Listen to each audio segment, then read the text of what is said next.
what survives is Indio. Indio. And that's Indian. Simple as that. There's black, Spanish or white, African black, Spanish white, Indio. Indio. That's the other identity. Whether there's blending of racial blending families, that's a whole other thing. People have their identity. Indio. That's who they were. That's what comes into those families. So intermarriage doesn't take that away. It just added to it. And those are the enclaves that you find in the mountains. And what do you find there? A tremendous amount.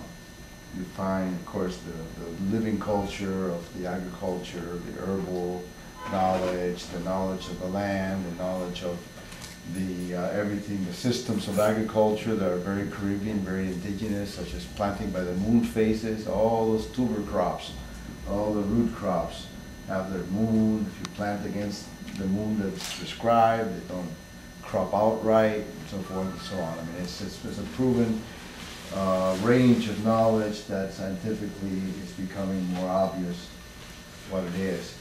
Then you have the identity, and then you have those enclaves of people who have highly documented history.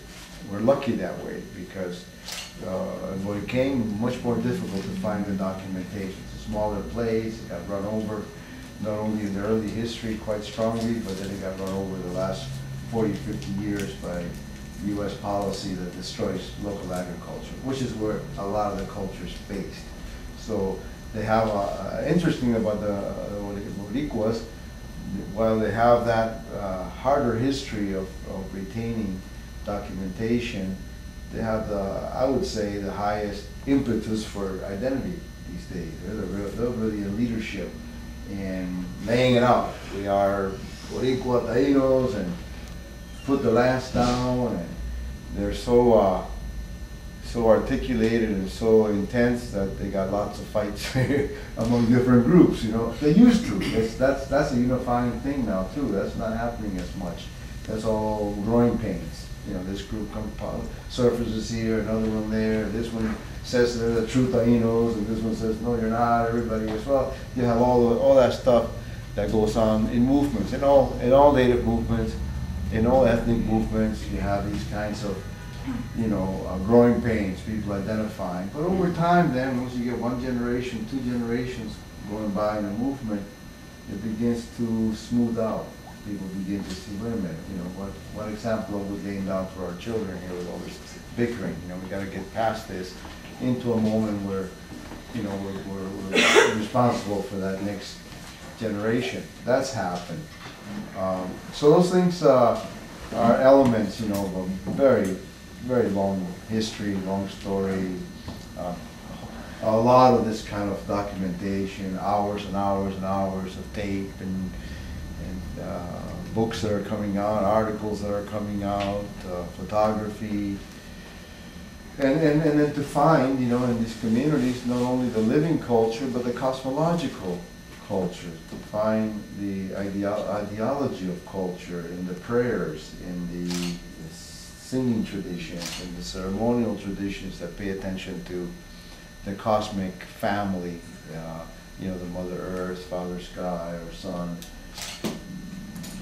the female moon, the mother or grandmother moon, the stars, the attention to the water, attention to the air we breathe, a tradition of thankfulness, appreciation in these ceremonies for these elements that support our human life, attention to the context of the four directions, which is a base of tradition that very prevalent in the Americas among indigenous people, and other indigenous people across the world as well, in Africa and Asia, but certainly in the Americas we see that circle, you know, divided in four that represents a whole lot. That's books and books, just what that represents. The use of the tobacco as a sacred sacrament, as the sacred element by which you communicate to the creation, on and on and on, of you know, the request of permission from the plant before you pick it. That's reciprocity. So we find these principles of duality, appreciation, reciprocity, balance or equilibrium that are very widespread across indigenous peoples. You find that those are they're elements for all humanity, but very concentrated in the thinking of indigenous people. That makes that's a big identifier. So in my research, I look less for form than I do for substance. The form may change, obviously, throughout history. The new Kanuko, the new agriculture includes plantains and malanga and different other new potatoes have come from elsewhere, but they're incorporated into a substance principle of self-sufficiency, of local foods, of appreciation for that food. So, well, yeah, the form has changed. It's not just the yuca, the ñame, and the boniato. Now we have many other crops, but into the receptacle culture that's able to incorporate it and use it in its own way for its own purposes. So that's why I think a lot of times in the research around these issues, researchers that don't understand the native world generally come into our areas and they look for the form, and we find it in Panay, and they go to some poor Indian peasant up in the hills that's hoeing his beans and say, well, and in Panay it says that such and such entity, that Itiba Cahubaba had 4 children, and what can you tell us about that? And the guy says, I don't know, I never heard of Panay or any of this nonsense, let me get back to my beans, So the researchers walk away, it doesn't exist, These people don't have any notion of what we know about them. We know more about them than they do, but they're asking the wrong questions. They're coming in very poor research form. They have the wrong tools. They're looking for jumping Indians, wild Indians, like Cuban looked for in 1901. Oh, I heard there was a tribe of wild Indians, and they were Panchito's ancestors, 3 generations ago. Exactly the same people. Gallegos Indians, Rojas Ramirez. He can identify them as their grandparent. Same people, but they missed the point. They didn't know what they were asking. Again, they were looking for wild Indians and shooting arrows at the sky and whooping it up. Then they're just campesinos, but they didn't scratch. They didn't go a little beyond into the mind. They didn't say what They didn't look for that substance. And my luck was that in my trajectory, after I left Cuba as a young man, I got to know personally, my own volition, and then professionally as well, a lot about the indigenous peoples of the Americas, different cultures, from my wife's and people, my primary teacher, she would say primary school teacher perhaps. And you're a star student. Very much so. I hope I am in any case. Sometimes I get sat in the corner with my dunce hat on.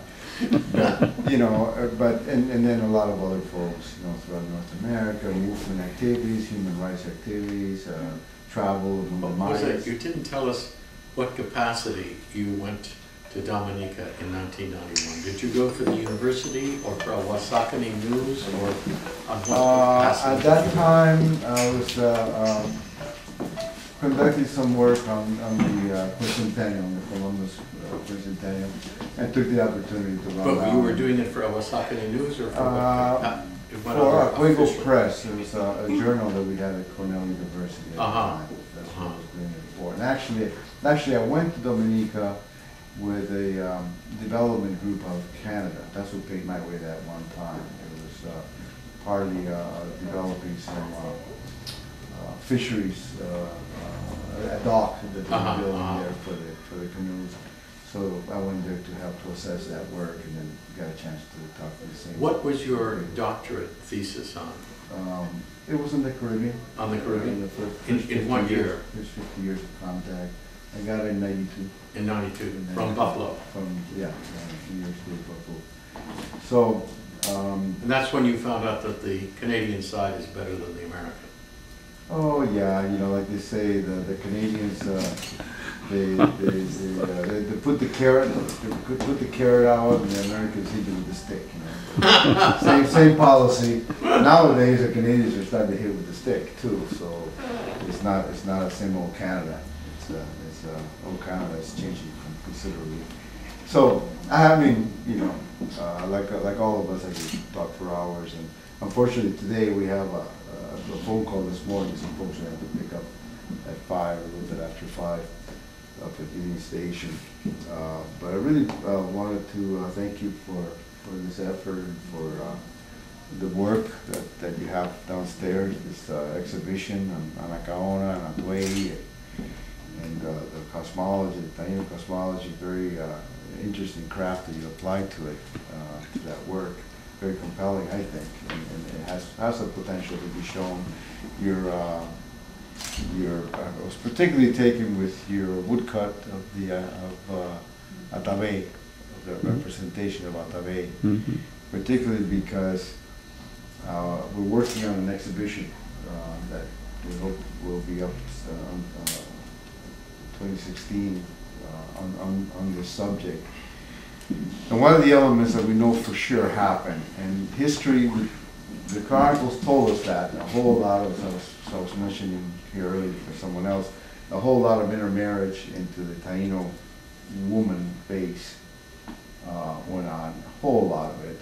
So that the history told us that, the oral tradition tells us that, and then now the new genetic work, the mitochondrial DNA work, gives confirmation, because Puerto Rico you have the woman's line DNA at 61%, in Cuba it's at 33%, Dominican Republic, I'm not sure, 40 something or 30 something as well. Yeah. Taino genetics. Yeah, Taino genetics, you know, so that's significant, particularly in collaborating that other information that was already there, and the fact that you do find then that what survived of Taino culture is in the daily life, the quotidian, we call it lo cotidiano. Since the cacique lines were pretty much destroyed, so the chieftainship structure, all of that archaeology and anthropology and history to some degree, is what is I focused upon when people say Taino. Oh, that's what Taino was, and in their mind they have a different imagery in their mind. When I say Taino, my imagery is the old campesino hoeing his huerta, you know, his conuco. In many people's minds, when you say Taino, they are conceiving this chieftainship structure, and of course, if they don't see that, then it's extinction is used. And I think there are many other ways to describe our history, but extinction ain't it. Extinction is just not it. It didn't happen. It just did not happen. And so we have those elements. We have the in situ, in place, community-based culture elements all over the place. And then we have this consciousness movement where people are learning out of history, out of their own trajectory, out of history, out of relearned culture, out of relearned basis of culture from other tribes and other indigenous people. But it's a consciousness movement that's emerging, and it has gone from all of that exploration to a deepening exploration of the roots, and as we dig the roots, we're finding the yucca, you know. We're finding more and more of that. And then how do we make casabe out of it? Well, we need the consciousness. We need consciousness. So as those two things continue to merge, just like the old American Indian movement that went from urbanized young people, young militants that had very little cultural notion, and it goes into the reservation base and meets up with the elders and the long hairs and the traditional folks. Something happened, something bigger happens.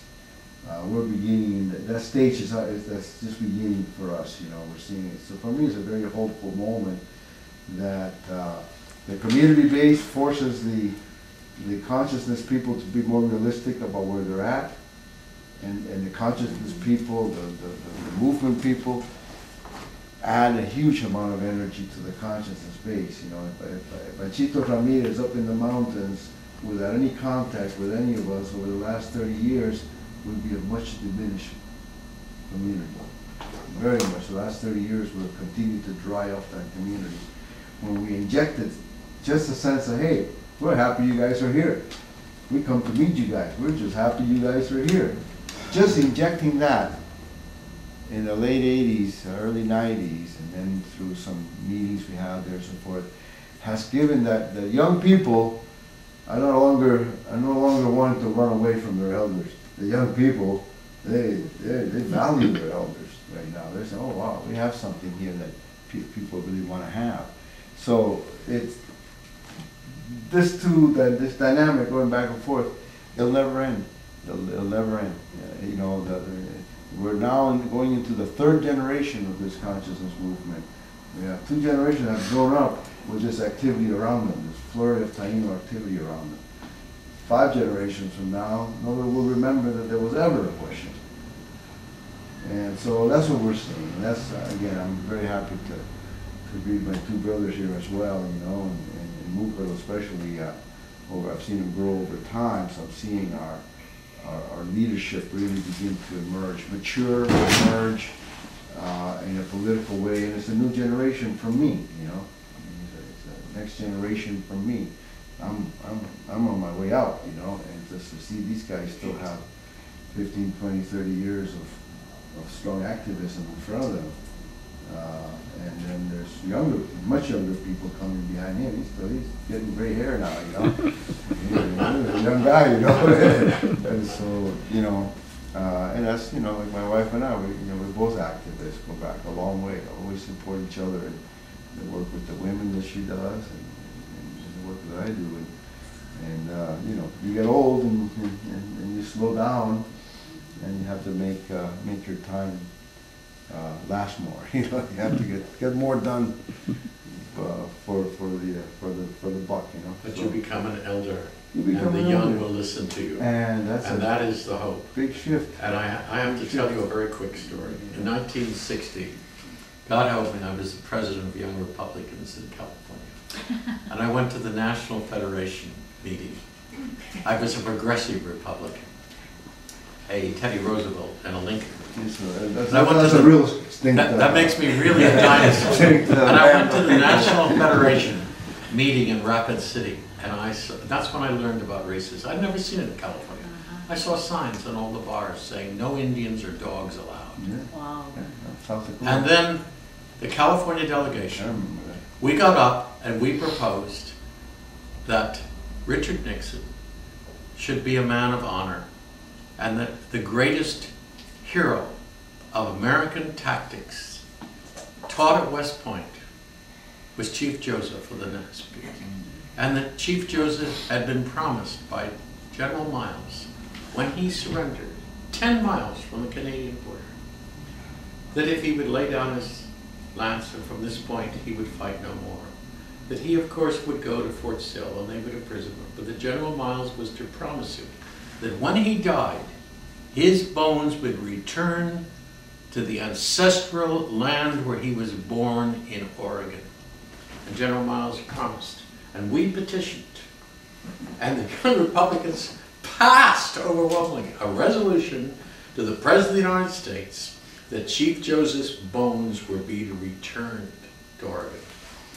The next day, Richard Nixon's headhunter for California, his troubleshooter, came in and ordered us to rescind that. And that's when I stopped being a Republican, when they told us we would rescind word made. Now I want to tell you about why General Miles is important. He's the pendejo who came to the south coast of Puerto Rico and said to the Puerto Ricans, Puerto Ricans, I have come to bring you the blessings of liberty. Y 114 años después, we're still waiting for libertad para Puerto Rico, para Borique. So, it's all connected. And la lucha continua. And so the viejitos are valuable because I met a 98-year-old. No, viejo's okay. Viejito, I don't know if I can. I'm ready to accept that one yet. The Sioux gave a dinner. The Sioux gave a bonfire dinner for the young Republicans to impress them. And way off on the other side of the bonfire was a very aged-looking, noble-looking man. I asked, who is he? He said he's the last chief alive who was at Wounded Knee. And I went over, and I had German press credentials.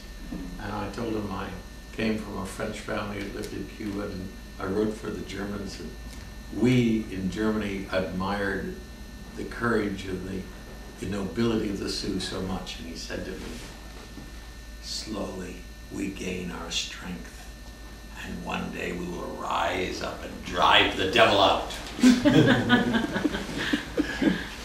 So just think of what you can do when you're 98. I want to thank very much. All struggles have hidden heroines, and I know that Mrs. Barriero is a hidden heroine, and I'm too modest to admit it. But I want to thank on behalf of my fellow artists, including Eglin Daly, a great Jamaican artist, Delfina Castillo, who used to masquerade as a lawyer, but really she is a person of courage and a great writer who went to such an effort to make this great little repas and documentation about the museum for those of you who are interested. And she can outfight him. She's got more courage than any of the men. So thank you, Delfina.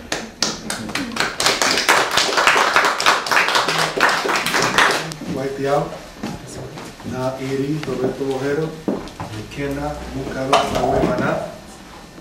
Cuban Taino daka. I just wanted to extend my greetings to you all. Just letting you know my name in our own indigenous language, which is not English or Spanish, but something much older and something that connects us back to time beginning. For us. I'm very happy and honored to be here with all of you today, especially Jose Barriero. He's been a great mentor for me at various levels, somebody to look up to in this movement, and so I'm very happy to share this time, and always happy to learn more from him. Good brother, friend for many years, Michael Auld, and just to see the incredible journey he's taken through the art side of things. I mean, I love the works and the pieces. They're just say so much, and I trust that so many people will be able to hear those voices as well, those stories that they're telling. They're really incredible works. So I just want to congratulate you on that exhibition once again. Thank you for that. Of course, to his wife Rose and Jose's wife for being here as well, Gucci. And just it's just wonderful to see you all. And my good friend, brother, I haven't seen him in quite a number of years, Pedro Ferbo. And we were actually, the four of us were in Cuba together at one point to visit the communities there and to interchange and to talk about the very things that we're talking about today, about connections and reawakenings and what we have and what was brought to us and who we are now. And then I had the opportunity to go traveling with him to the Dominican Republic, to the foothills of the highest peak in the Caribbean, and we went down to Valle de Tetero to visit some very sacred places, the headwaters of the Rio Yaqui in the Dominican Republic, a beautiful, just I guess you would describe it as a mystical area. You know, it certainly looks that way. And that's where these rivers, these headwaters begin. So it was really an experience to just take a little water out of there and just to think about our ancestors being in that spot many generations ago. And so I want to really thank him, and it's just been such a while. So it was such a surprise. I'm just so happy I came today, and being able to share this winter solstice with all of you. I know our folks back in our homelands, whether they're in the islands or they're in the new reservations in the barrios of New York City or down in Florida, Miami, they're all getting together today to do ceremony and just to be thankful for life. And I know that they're happy and they're sending good thoughts over here. You know, now we have the ability to communicate through social media, and so we're sending messages and being aware, you know, of each other's activities, which has really helped, I think, lift and been a real supporter of our this call to consciousness that's been going on over the last few decades. And myself, just by way of history, both my parents were born on the island of Borique. My mother and my father, my mother coming from the northeast of the island and my father coming from the southwest. And I was very fortunate as a child, along with my brothers, that the idea of being Indian or having an indigenous ancestry was not something that I had to discover when I went to school and learned that there was Indians in Puerto Rico. That my parents told us about that when we were very young. So we grew up thinking that that was just a natural thing, you know, that many people thought about that. We didn't necessarily like it because all we saw on TV was the Indians were always losing, right? So we didn't really want to be associated with that in a way. We were city kids and we were like, oh my God, you know, the Indians, they're always the bad guys. Look at them in there. You know, you really wanted to be on the cowboy side because they were winning, you know. But you know, we came to understand that at a certain point, you know, why we felt that way, and really the images that we were fed, you know, when we thought about it, we were like, well, Mom, you know, Mom's telling us that we're indigenous or native or Indio, but we don't really look like those guys on the TV. We don't wear those feathers, we don't wear the teepees and things like that. And, you know, going back to the island when I was young, to see the actual lifestyle that Dr. Borrero spoke about, this rural campesino lifestyle where people are working with the land, you know, that's really where it was. If you were looking for those quote unquote, as he said, wild Indians, you know, we weren't going to see that there. And we have to understand that the Caribbean was the first experimentation in colonialism in this hemisphere. So everything that they tried there, they exported throughout the rest of the hemisphere. And so the fact that there could still be Indios 500 years later is really a testament to the strength of our people. The fact that the wider populations have taken on aspects of our culture is really a testament to who our people were, because when Africans were enslaved and brought into our islands, they didn't know what plants were poisonous, what they could do. Who did they learn that from? They learned that from the interactions with our people. It takes many generations to know, to figure out what plants are what plants can do, what plants can heal, what plants can really take away life, right? And so that interaction, some of the very early alliances were amongst Africans and indigenous peoples in the Caribbean. And so we see that interchange and interplay go on throughout the centuries and you know, continue today. And I like to see our struggle to at least participate and to add our voice along with everyone else around the table of humanity.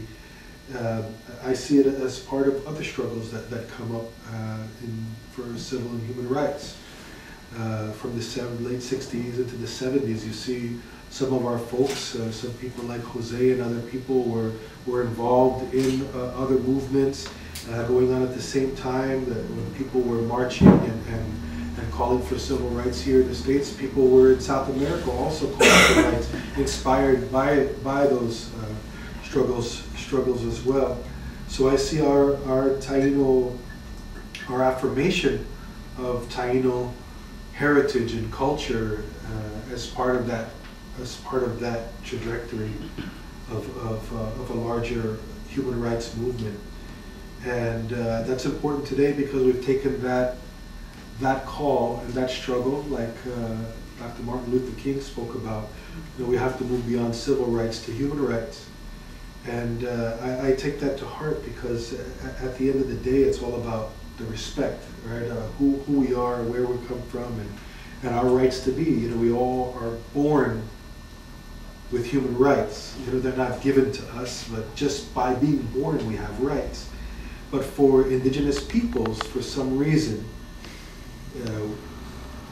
it wasn't seen that way for us, right? That wasn't seen, and I think Jose spoke about that in the very beginning of colonization, how we were looked at, our ancestors were looked at as, you know, beasts that can talk. And it goes all the way to these days, or the times of my grandparents, because you know, from my grandparents, not my parents' generation, but the generation beforehand, you know, some of these folks come from very large families, agricultural workers. They didn't go to higher education, although they were educated in their own ways. They knew many things that probably many people who were educated in these other institutions wouldn't know about and couldn't really deal with. So those folks were looked at a certain way. For example, my own grandmother, she couldn't go to school beyond 8th grade because she had to take care of a large family. But yet she knew many other things about herbal medicines and about just all kinds of things that we looked up to her in a way that it was about respect for her and her knowledge and who she was in our family.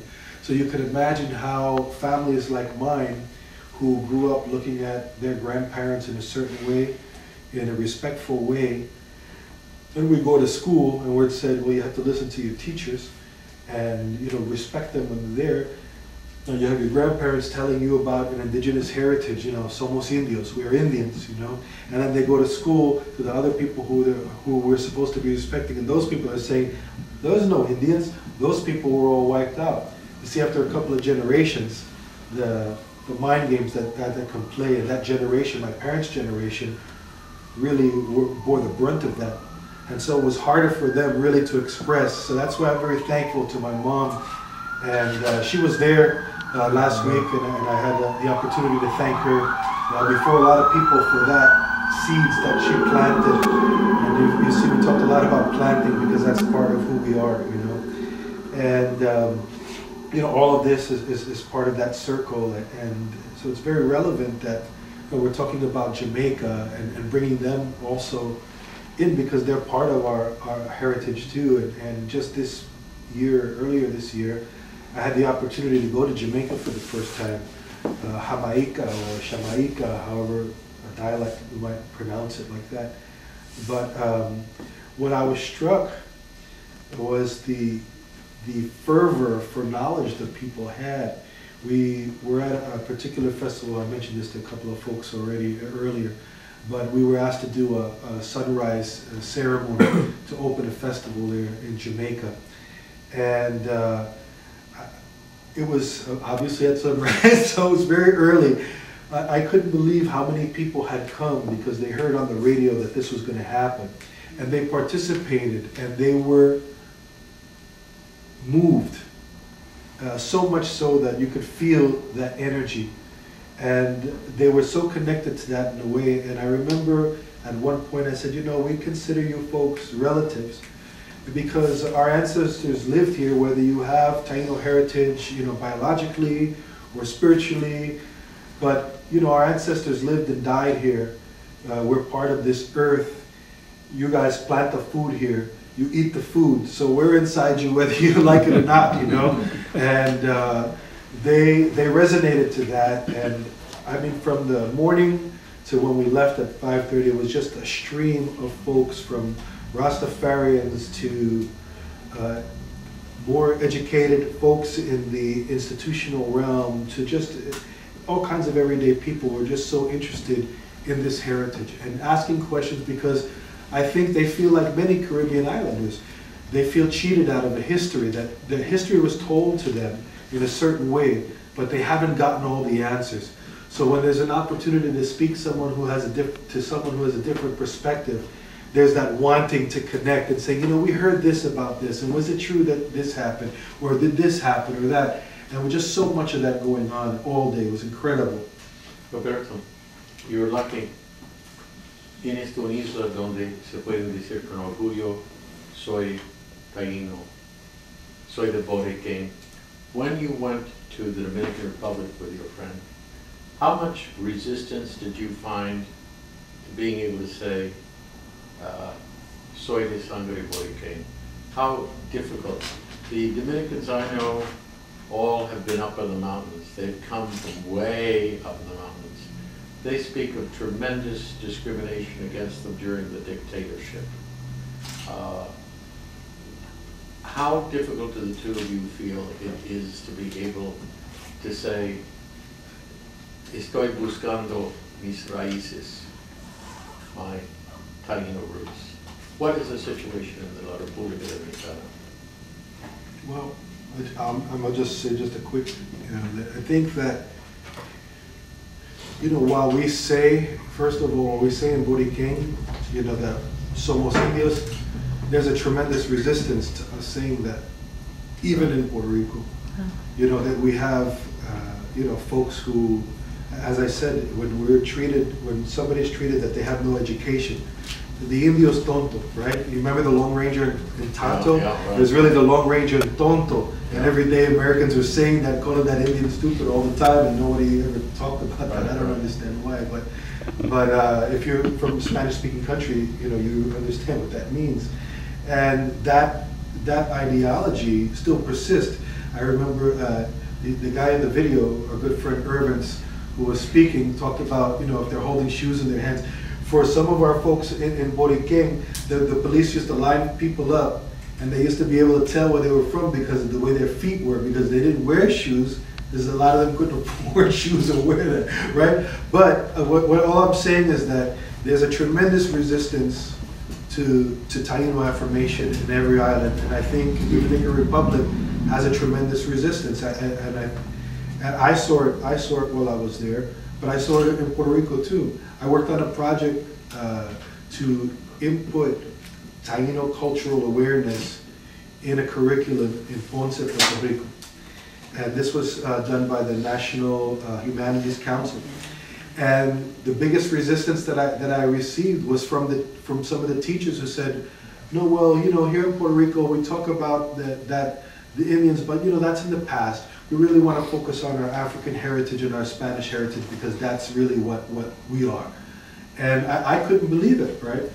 And so it happens, but even more so in Dominican Republic, you have a different lifestyle, different government, where I know folks who said that they tried to organize in the 70s, and they met with some harsh government resistance. And I don't know.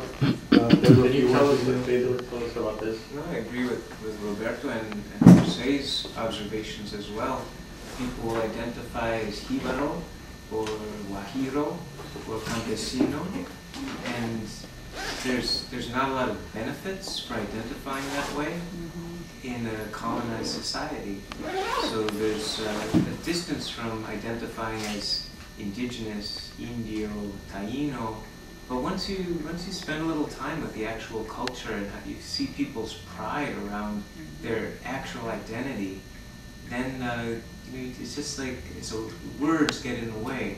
So I think it'll take some time for, just like in the video and what Jose and Roberto say, once the community's struggle and the activism gets out to the res, or out to the campo in the case of the Dominican Republic, then perhaps there'll be a greater motivation to identify as Taino. We saw something very interesting this summer about maybe the impact of education. We had an intern who was Dominicana and going to Michigan State, the first generation to go to university. She came from way up in the mountains, and we asked her, she was working for the República Dominicana, for the cultural attaché, and we asked her, ¿qué es tu nombre? ¿Cómo te llamas? Me llama Amazona. Amazona. What do you feel is your identity, Dominicano? Soy taíno de la montaña, de arriba, y soy la primera generación a ir a la universidad. And who is your idol? It's Anacona. So So it's happening. She said that when Trujillo was there, they hid. And when Balaguer was there, they hid. But now they're coming down from the mountains and they're going to first generation university, and she is Taino. If I can say something at this point, I was former vice chair of the Maryland Commission on Indian Affairs, okay? And we received training on state guidelines for formal recognition for state tribes based on guidelines established at the BIA. One of my very good friends, Mitchell Bush, was a former head of enrollment at the BIA. I was on an advisory committee for a group of people from Maryland who wanted to get their state recognition. They were members of a very large family which had split up into 3 different groups, each seeking its state recognition. I had to examine 9 Xerox paper boxes of documents to give you an idea of the size of what these people had to show to ask permission to say they're Indian, okay, of documents. And I voted for the people to get their state recognition. I'm not mentioning names here because I had to spend thousands of dollars clearing my name at the Smithsonian and in Maryland, because I said these people have proof that they are of Indian descent. Their cousins, same family, did not want this group to get their recognition, okay? Their cousins did not want their other set of cousins to get their recognition. So what you do, you attack people in positions that can give you your recognition, okay? I was falsely accused of not being an Indian woman. And going through my mother, every woman in the history of my family has been an Indian woman. Maybe I shouldn't be so proud because I have 3 sons. That taught me a lesson. But we have to be very careful. The United States government has very stringent rules about who can and cannot be an Indian. And we have infighting from within our own people. And we have people from without, people I call the race police, who will tell you who you are and who you aren't, fighting against you. And the struggle continues. My tribe, the Pamunkey and King William, signed treaties with the King of England in the 1600s. Every year, Thanksgiving week, we have the ceremony at the governor's house in Richmond, Virginia. You may see it on the news, in the newspapers with the deer, the little dance, okay? We don't have federal recognition because we signed a treaty with the King of England before the BIA ever existed. Now we're going through the papers, proper channels to get federal recognition. Roberto, for your people, when you're dealing with the American government, it's a hell of a struggle. Just to ask permission, please, may I say I am who I am? Do you give me permission to say that I am who I am? And it's a very humbling experience. I don't regret any of what I had to endure. I didn't have any financial support for the thousands of dollars I had to spend to protect myself. Okay? And it's really sad that within your own community and without, you have to struggle. In the Caribbean, I noticed very strongly, in a lot of countries, they emphasize European and African heritage. If you are indigenous and of the land, your bones are down in the dirt. You're nothing. And they don't want you to get your recognition. They defy you to say who you you are. And it's just terrible. It's going on. My mother had a classmate who put Indian on her federal government form. They said, no, there are no Indians east of the Mississippi River. You are a liar. You are forbidden to ever have federal employment. She was banned from federal employment her whole life. Where was she from? Mattaponi Reservation, King William County, Virginia. Still digging with the dirt, making the pots with the same clay deposits we've used for thousands of years. Now, I'm sorry if I went on too long, excuse me, but it really struck a chord in me, because you can't imagine how hard it is to struggle, and to ask permission when you don't have to. You're home. You are a stranger in your homeland. I just want to add to that, just to give you an example. One of the things that brought us together very quickly, at least some of the folks in Boriquén, you know, Boriquén is a little different from Cuba and Quisqueya, the Dominican Republic, or Haiti, or Jamaica, because we have this relationship with the United States as a colony, you know. And, you know, as such, there's a discourse in Puerto Rico where for quite some time, just like on the other islands, you know, Jamaica has the motto, out of many come one. So in Puerto Rico, they have the symbol of culture, which has changed over time, but they show a Spaniard in the middle, African on one side, and the native person on the other side. So it's like these three cultures are the archetypes that make up Puerto Rico as a nationality, right? But the discourse over the years was that this was a cultural mix, right? Because the Spanish learned from the Indians, so whatever Indian remnants there are is because the Spanish learned them. And I've heard this from scholars, you know, saying that this is what they have the audacity to say, well, the Spanish learned from, remember, the Spanish didn't come to plant beans, right? Like they were going to be taking lessons from natives about how to do this, how to do that, how to do this, but they learned this, you know, from the natives. So what struck many of our folks at that time was that if Puerto Rico is this homogeneous blending of cultures, why is it that our ancestral remains are the only ones under the glass cases in the museum? There's no Spanish bones there, there's no African bones in the glass cases. It's only the native person who continues to be imprisoned, right, in these trophy cases of colonialism that they call museums, you know?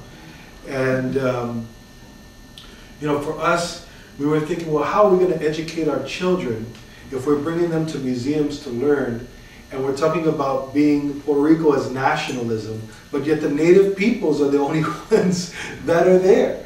You know, how are we really talking about an equitable landscape or a homogeneous landscape? Did you bring this up at the Museum of Natural History as an issue? Yeah, I did. Tell us what happened.